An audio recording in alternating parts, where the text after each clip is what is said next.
4 juillet 1946. Sur la colline de Biskupia Gorka, une foule s'est réunie. 100 000 personnes, toutes venues pour voir mourir une jeune femme de 22 ans. Des camions ouverts avancent vers une rangée de potences en bois. 11 cordes se balancent dans le vent. Le bois grince. À bord, 11 condamnés, les mains liées dans le dos. Parmi eux, Elizabeth Becker, 22 ans. Pourquoi cette foule immense est-elle venue assister à la mort d'une seule jeune femme? La réponse se trouve dans 4 mois de pouvoir absolu. 4 mois passés au camp de Stutthof. Dans quelques instants, le camion sous ses pieds va démarrer. La corde se tendra. Mais pour comprendre comment elle s'est retrouvée dans ce nœud coulant, il faut remonter le temps, jusqu'à l'effondrement du Troisième Reich. Elle se tient sur le plateau du véhicule, sans cagoule, sans dignité. Le camion démarre. Été 1944. Le système d'extermination est en crise. Il manque de bras.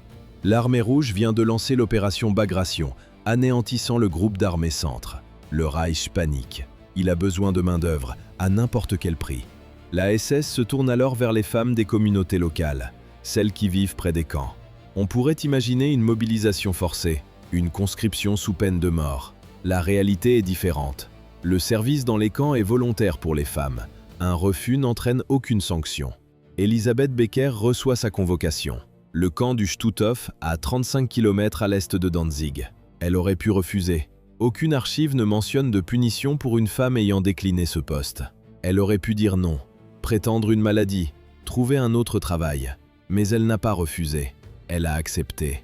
Le 5 septembre 1944, elle signe son contrat d'engagement. Pour le Reich, les candidats idéaux étaient ceux moulés par le parti depuis l'enfance. Des gens comme Elisabeth, née à Danzig, 20 juillet 1923. La ville libre de Danzig.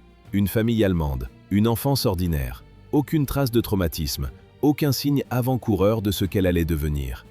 En 1936, elle a 13 ans. Elle rejoint la Ligue des jeunes filles allemandes, le BDM. Chemisiers blancs impeccables, jupes noires austères. Elle assiste au rassemblement. Elle chante les hymnes nazis. Elle étudie les théories sur la supériorité de la race aryenne. Elle absorbe l'idéologie. Comment une fille ordinaire devient-elle une tortionnaire sans pitié? La recette est déjà là, dans les champs de la jeunesse hitlérienne. En 1938, le BDM compte plus de 3 millions de membres. Hitler a forgé une génération entière, aveuglément convaincue de sa propre exceptionnalité. 2 ans après avoir rejoint la Ligue, Elisabeth déménage. Pas de politique, pas d'idéologie, juste un travail. En 1938, à l'âge de 15 ans, elle devient cuisinière. 1er septembre 1939. Les panzers allemands déferlent sur la Pologne. La guerre mondiale commence. Pour Elisabeth, 17 ans, cette catastrophe est un bruit de fond, un écho lointain. En 1940, elle quitte la cuisine pour l'entreprise Dockendorf, à Neuteich. 1 an plus tard, en 1941, elle revient à Danzig. Elle devient assistante agricole, les mains dans la terre, l'odeur de la récolte fraîche pour le front. Chaque légume cultivé nourrit l'effort de guerre du Reich. Sa vie est une routine sans histoire, pendant que le continent brûle. Elle fait sa part, une jeune Allemande ordinaire. Pendant que des millions meurent, sa vie est un calme anormal. Aucune violence, aucune cruauté, aucun signe avant-coureur. La normalité devient un masque. Puis vient l'année 1944. 3 années de routine tranquille. Le 5 septembre 1944, la routine tranquille s'achève. Elizabeth Becker franchit les portes du Stutthof pour appliquer l'idéologie sur le terrain. Le camp est une première. Le tout premier construit par les nazis hors d'Allemagne, dès septembre 1939. Une machine qui a muté, d'un camp de travail à une usine de mort, avec des chambres à gaz, des crématoires, l'horreur industrialisée. Sur ces registres, 110 000 noms. Le bilan final, 65 000 personnes assassinées, gazées, pendues, abattues, mortes d'épuisement, de faim, de maladie. C'est pour cet endroit qu'Elisabeth s'est portée volontaire. Elle accepte. La formation est brève, quelques semaines. On lui remet un uniforme SS. On lui apprend les procédures d'appel face aux cheminées qui fument sans cesse. Une odeur flotte en permanence au-dessus des baraques, douceâtre, écœurante. L'odeur de la chair humaine qui brûle. Puis vient son affectation, le secteur SK3, le quartier des femmes. Son travail est simple, maintenir l'ordre et surtout sélectionner. Désigner les prisonnières trop faibles pour travailler. Une sélection est une condamnation à mort. Elisabeth le sait, tout le monde le sait. Aucun déni plausible. On lui remet un fouet en cuir, l'instrument de son pouvoir absolu sur les vies du secteur SK3. Elle sort pour son premier service. Le pouvoir sur des milliers de vies.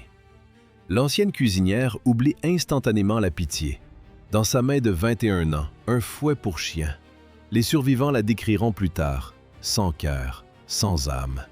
Ils racontent les appels, matin après matin, à partir de septembre 1944. Elisabeth marche lentement le long des rangs. Elle s'arrête devant un enfant, un garçon de 10 ans. Le coup part sans avertissement, le cuir claque sur la peau. Que se passe-t-il quand le système donne à quelqu'un le pouvoir absolu? Il se met à frapper, sans retenue. Le fouet pour chien, le Hundepeitsche, était un outil standard des gardiennes SS. Un instrument conçu pour réduire les prisonniers au rang d'animaux. Chaque matin, c'était le même rituel. Les femmes affaiblies, malades, qui ne tenaient pas droite. Elle les frappait, au visage, dans le dos, sur les jambes. Celles qui tombaient, elle leur donnait des coups de pied. Pendant ces 4 mois à Stutthof, la cruauté est devenue une routine. Elle passait entre les baraquements, examinant les prisonnières comme du bétail. Son doigt se tendait. « Toi, sors !» La condamnation était sans appel. Ceux qui tombaient et ne pouvaient se relever étaient immédiatement sélectionnés pour les chambres à gaz. Les coups n'étaient pas le pire. Pour celles qui restaient debout, le véritable jugement commençait. Les sélections personnelles d'Elisabeth Becker. Pendant son interrogatoire, elle avoue. Au moins 30 femmes et enfants, sélectionnés de sa propre main. Elle a d'abord menti, prétendant ignorer leur sort. Une façade qui s'est effondrée au procès. Oui, elle savait. Tout le monde savait que la sélection menait aux chambres à gaz. 30 vies, c'était sa version. La réalité était pire. Les survivantes parlaient de sélection quasi quotidienne. L'estimation des historiens, entre 80 et 200 personnes envoyées à la mort. Le nombre exact, brûlées, disparues à jamais dans les archives incendiées par les SS durant la panique de l'offensive Vistula-Oder. Ce n'était pas de l'obéissance, c'était du zèle. Becker se portait volontaire. Elle parcourait les baraquements, cherchant les plus faibles. Son bras se tendait, un doigt pointé. « Toi, dehors !» Les cris désespérés des enfants s'agrippant à leur mère ne l'arrêtaient pas. Puis vint le 15 janvier 1945. Le grondement de l'armée rouge se rapproche. Le système se fissure. Pour Elisabeth Becker, ce n'est pas l'heure de la retraite ordonnée, c'est l'heure de la fuite. Elle ne recule pas, elle déserte. L'uniforme SS impeccable tombe au sol. Avec lui, le pouvoir absolu. Elle enfile des vêtements civils, anonymes. Le tissu rêche sur sa peau, une sensation oubliée après des mois de pouvoir. Elle redevient une fille parmi d'autres, invisible. Direction, la maison de ses parents, à Neuteich. Son service n'a duré que 4 mois. 4 mois. De septembre 1944 au 15 janvier 1945. Assez pour envoyer au moins 30 personnes à la mort. En moyenne, un arrêt de mort signé tous les 4 jours. L'Allemagne s'effondre.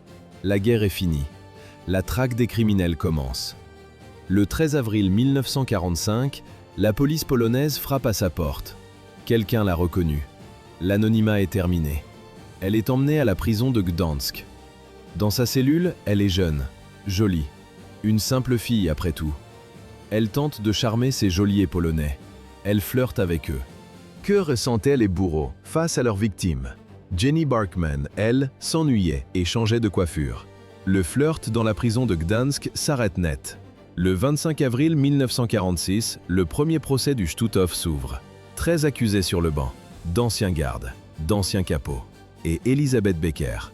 L'ambiance est lourde, mais pas pour tout le monde. Les gardiennes ricanent, elles chuchotent. Puis les survivants sont appelés à la barre, un par un. Leur voix tremble.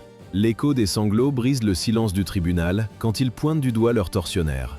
Lui, elle. Les témoignages sont à marteau. Elle a sélectionné ma mère pour la chambre à gaz. Elle m'a battu avec un fouet. Elle a frappé ma sœur à coups de pied. À la barre, des vies détruites. Sur le banc des accusés, une indifférence glaciale. Jenny Barkman, surnommée le beau spectre, arbore une coiffure différente chaque jour. Elle sourit, elle s'ennuie. Elisabeth Becker, elle, reste silencieuse, impassible. Elle est convaincue que sa jeunesse lui garantira une peine légère. L'illusion s'est brisée net. L'assurance d'Elizabeth Becker s'effondre quand le tribunal lui demande d'expliquer le sort de 30 femmes et enfants, envoyés à la mort, par elle. Sa défense est un classique. J'obéissais aux ordres, je ne savais rien, je maintenais juste l'ordre.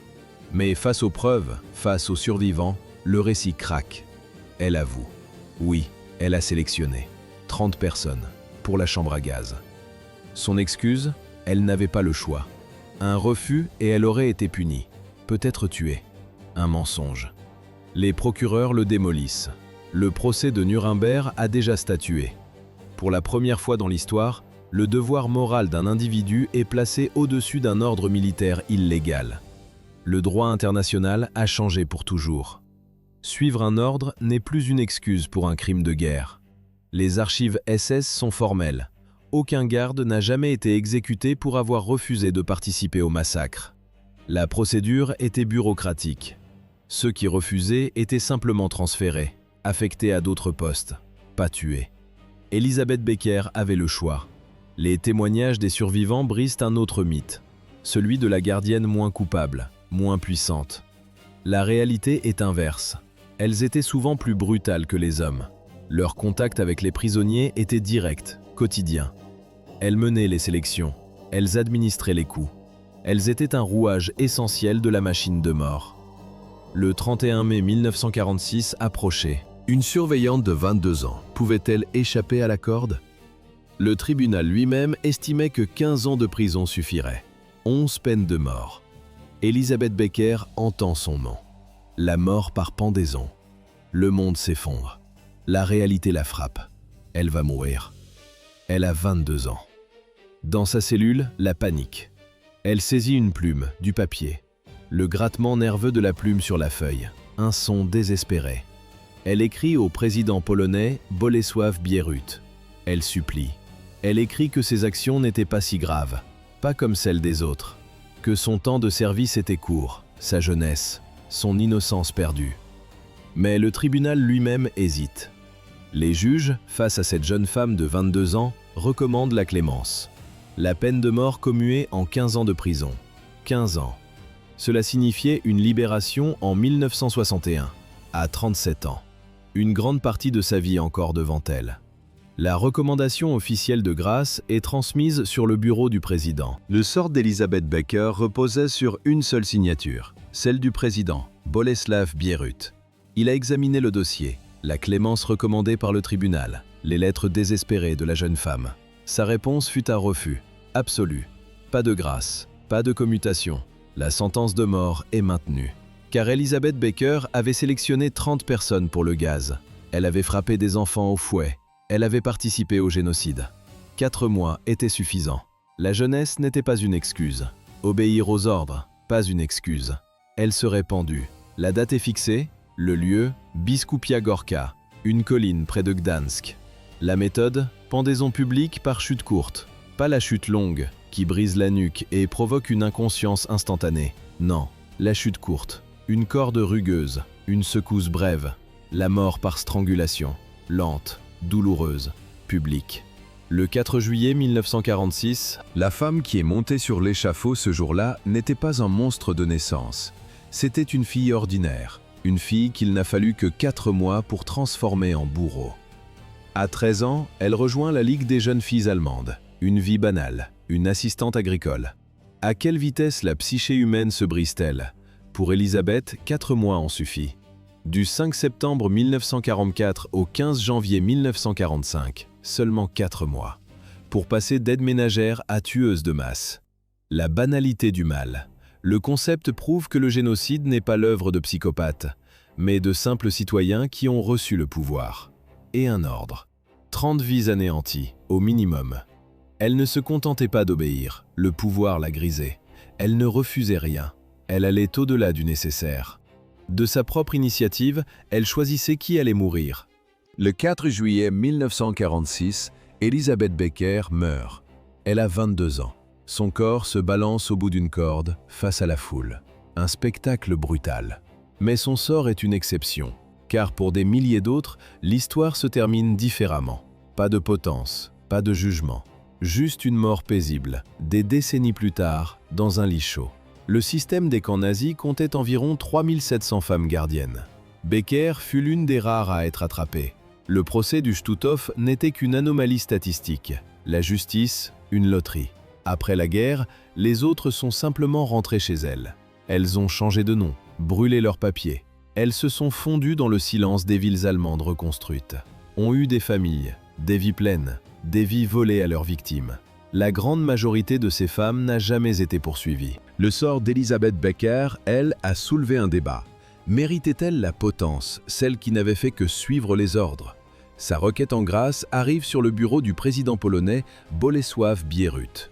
Sa réponse est un non, sec et sans appel. Les arguments de sa défense, son jeune âge, son rang subalterne. 4 mois de service étaient-ils suffisants pour une condamnation à mort? Le président Bolesław Bierut a décidé que oui, parce que Becker avait le choix. Elle a choisi la cruauté. Elle sélectionnait les prisonniers pour la mort avec zèle. Elle les battait, sans pitié. Puis, au procès, confrontée aux preuves, elle avoue. Et sa voix tremble, non de remords, mais pour supplier une pitié qu'elle n'a jamais accordée. 4 mois de service, assez de temps pour sélectionner personnellement 30 personnes pour les chambres à gaz. Assez de temps pour traumatiser des centaines d'autres. Le nombre de victimes à qui elle a montré de la pitié, 0. Le verdict est final. La pitié est écartée. La machine du châtiment se met en marche. 4 juillet 1946. Sur la colline de Biskupia Gorka, un son résonne. Le martèlement des clous dans le bois frais. Les bourreaux construisent l'échafaud. Une structure brute, primitive. 4 potences doubles, une potence triple au centre. 11 cordes au total. Ce n'est pas un hasard, c'est une logistique. Conçue pour un impact psychologique maximal sur la foule. Ici, pas de trappe, pas de mécanisme sophistiqué pour une chute nette. L'ingénierie de la mort est d'une simplicité brutale. Les condamnés seront debout sur des camions ou sur des chaises. Les bourreaux retireront les véhicules ou donneront un coup de pied dans les chaises. Les heures passent dans les cellules. Dernière lettre, dernière confirmation d'identité. À 17h, tout est prêt. Les 11 nœuds coulants pendent, immobiles. Les bourreaux attendaient l'ordre. À 17h, l'attente prend fin. Des camions militaires gravissent la colline, s'arrêtant au pied des gibets. À leur bord, les condamnés. 11 personnes, 5 femmes et 6 hommes.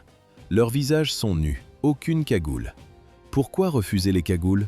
Pour que des milliers de témoins puissent regarder leur tortionnaire dans les yeux. Ceci n'est pas une exécution, c'est un spectacle. La foule gronde, les éclairs aveuglants des photographes officiels crépitent. Chaque émotion est capturée, chaque regard est un document pour l'histoire. Certains se débattent, d'autres marchent résignés. Jenny Barkman, elle, est presque provocante. Coiffure impeccable, tenue soignée, un dernier acte de défi. Non loin, Elisabeth Becker, silencieuse, le visage fermé. Le capot Johann Pauls est conduit à la potence centrale. Les 5 gardiennes sont alignées sous leur propre gibet, les 6 hommes sous les leurs. 11 silhouettes face à la multitude. Leurs mains liées dans le dos, leurs jambes entravées. Ils ne peuvent plus reculer. Un par un, les bourreaux avancèrent. Ils passèrent la corde au cou de chacun. Sur le plateau du camion, Elisabeth Becker a 22 ans. Face à elle, des milliers de personnes venues assister à sa mort. Une foule qui hurle vengeance. Le signal. Les moteurs des camions rugissent et s'élancent. 11 corps basculent simultanément dans le vide. Un claquement sec.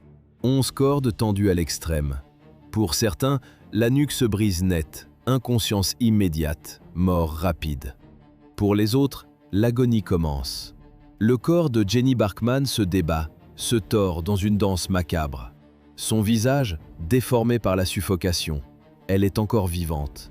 Elle étouffe lentement, sous les yeux de tous. Les corps restent suspendus. Une leçon brutale, un spectacle public. Puis on les décroche. Leur dernière destination, l'université de médecine de Gdansk. Quelques instants plus tôt, c'étaient des bourreaux vivants, se convulsant au bout d'une corde. Maintenant, ce ne sont que des cadavres, destinés à la dissection. Le système leur retire leur humanité une seconde fois. Ils deviennent du matériel médical anonyme, un simple outil pour les étudiants. Le corps d'Elisabeth Becker est découpé, Ses restes jetés comme de simples déchets biologiques. Aucune sépulture, aucune inscription. Son nom n'existe plus sur aucune pierre. Oublier est facile. Édulcorer la vérité est confortable. Prétendre que seuls les hauts dirigeants étaient coupables, que les gardiens de Baran n'étaient que des pions, c'est une trahison pour chaque victime. La pendaison publique sur la colline de Biskupia Gorka n'était pas une simple exécution. C'était un message gravé dans l'histoire, une vérité crue. Le 4 juillet 1946, des milliers de personnes se sont rassemblées pour voir la justice. Pas une justice propre ou clinique, une justice qui reflétait la brutalité du crime. Le prix de 4 mois de service pour Elisabeth Becker, 30 personnes sélectionnées pour la mort, des centaines de destins brisés. Il faut se souvenir d'Elisabeth Becker pour ce qu'elle était, une criminelle de guerre, une meurtrière qui a envoyé des gens dans les chambres à gaz. La pendaison publique pour ses crimes devait avoir un sens. Elle avait 22 ans.